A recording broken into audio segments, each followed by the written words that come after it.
here we are. This is Sex Love Psychedelics, and I'm your host, Dr. Kat. Bringing you psychosexual conversations that will leave you intellectually turned on and hungry for more. So for everyone out there who is listening to this and perhaps they want to dive into psychedelics, right? Whatever they're maybe it's ketamine, maybe it's psilocybin, maybe it is ayahuasca. Would you recommend having a professional around, or and I'm asking this because I know the answer, we know the answer, but I just don't want someone to listen and be like, oh, I'm going to find ketamine on the dark web and I'm going to go. I'm like, oh God, let's not do that. Yeah, no, I've spoken to someone who tried to be her own therapist on ketamine. It's not a good idea. It does not work well. So what do you suggest for someone that is they want to explore this piece? They're like, I believe that I've read the research. I'm listening to Kat talk about this, and I want to pursue this. Talk about maybe some of the steps. Yeah. Please. Yeah, I'm like bossing. I'm like, please. Yes, Daddy. I like that. So safety, reverence is the most important part around this, because I like to use the metaphor that psychedelics are like a sharp knife. They can cut the bullshit, but they can also cut us if we're not careful. So working with somebody who is trained, vet your practitioners, vet your shamans. Don't just take somebody because your friend's aunt's boyfriend went to them. Like, really vet them, interview them, ask them questions. I have a free guide on my website for people to help guide those questions, and then tune into your body. How do you feel with their responses? Because there is, unfortunately, with the underground movement, there's a lot of reported abuse that happens. And that's because, for many reasons. First of all, there's a power dynamic that happens with somebody who's seeking healing and someone who's providing healing. Also, you add psychedelics in there, and it makes it increases our sense of conviction and truth with a capital T. So some people will experience, oh, this shaman is my soulmate, and now I'm in love with them, and so I've heard and witnessed people, start relationships there that are not equal power. You just have to call that out.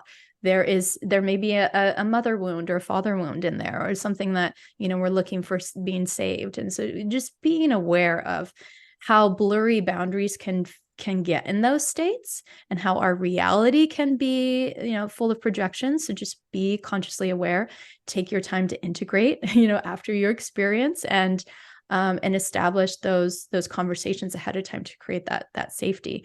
Also check with their training. People are calling themselves shamans. People are calling themselves like, oh, now I'm doing plant medicine. I'm like, girl, you just been doing a sex therapy or a sex coaching training like 6 months ago. Like, no, you're new. Yeah. Takes more time than that. I don't care if ayahuasca told you that this is your path. Like, then it takes 6 years to train to do that. Then. It's a long path. That's what you were talking about. Amy was talking about this, like trusting the folks in the beginning of the show, that you were talking about how it can be this well, it's not only vulnerable, but you can get really like people could take advantage if they are. And I think a lot of like the wounded healer thing, right? Like, so, and I'm a self-identified wounded healer. I got into the sexuality world because I didn't understand my body. I didn't understand my orgasms or how to even have them. So I am that, but I spent many years being trained before I started. Like, I'm going to go teach and work with people on sexuality. And I think that the wounded healer is a wonderful thing because they can really show up in a powerful way, because they also have compassion. I've been there. But there still is a really important aspect that comes with training, and when it comes to sex and psychedelics, and you put the two together, I think you need even more.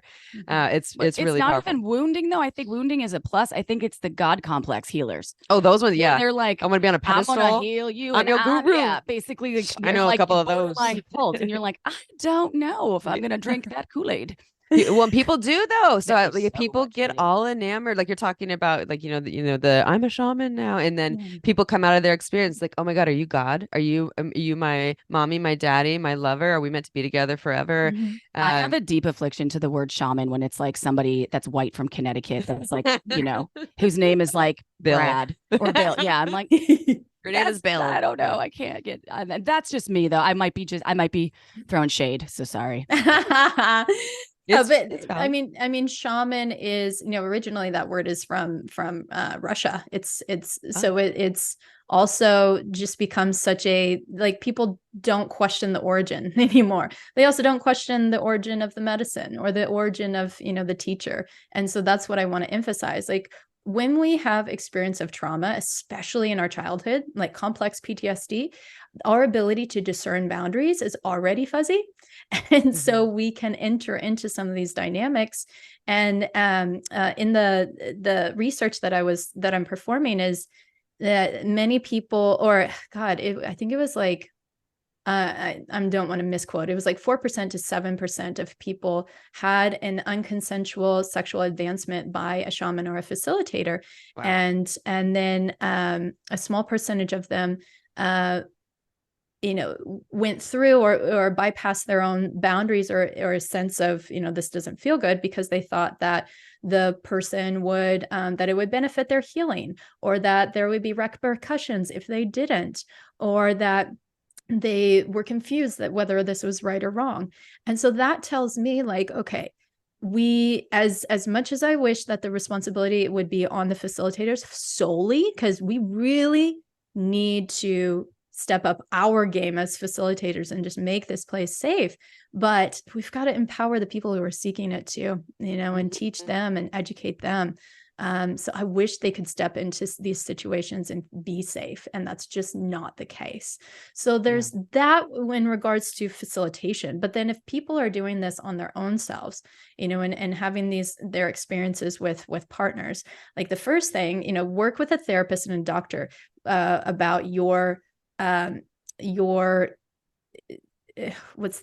you're a right fit, as in, what's your family history of mental illness, or diagnosis? What's your own?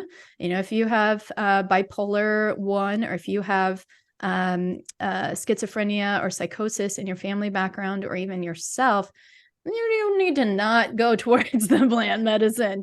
I have held space for people who went into psychosis, and then we had to do a whole lot of work for regrounding, and it's still hard for them to ground. So, there's very real possibilities of harm in that level. Also with psychotropic medications, SSRIs, MAO inhibitors do not mix. And there are many other of those psychotropic medications that don't mix with plant medicines. Same with stimulants and ADHD medications. Molly and ADHD medication should not mix. And so people are bypassing these experiences for, because they're like, want to be in this, you have that, but it's not for everybody. And then when you're considering like who you're experiencing some of these substances with, can you trust the person? Are you having consent conversations ahead of time, expectation conversations ahead of time, boundaries, and knowing that, again, the threshold of what you will allow and the threshold of what you can tolerate increases in an altered state. And so you might do something that you wouldn't do in a sober state. And then on the other side, be confused, be disgusted, be upset and hurt, and be stuck in this, well, I said yes, but why does this still feel terrible in my body? And so it's just the number of people I've had on my Instagram tell me stories, because I provide these education pieces on my Instagram, and then people will send me stories about, I fell in love with this guy, and then, on MDMA, and then it became an abusive relationship, and it took me a long time to get out, because we could just kept doing plant medicine to repair, but then we'd fall back in love, and then I would it would fall back into those same patterns. So it's just like, we can't bypass the prep process. Well, that was fun. Thanks for tuning in, lovers. And if you want to experience more ecstasy and sexual liberation, head over to sexlovepsychedelics.com and learn about how you can join me for any one of my online or live events. And while you're there, grab my free guide on sex and psychedelics. Remember, this podcast is for entertainment and educational purposes only. Please contact your healthcare provider and local law before pursuing any of the products or psychedelics discussed. And one final note here. I make this show specifically for you. If you're loving the show, then be sure to leave me a review in iTunes or Spotify to let me know. Happy to be here and happy to serve. I'll see you next time on Sex Love Psychedelics.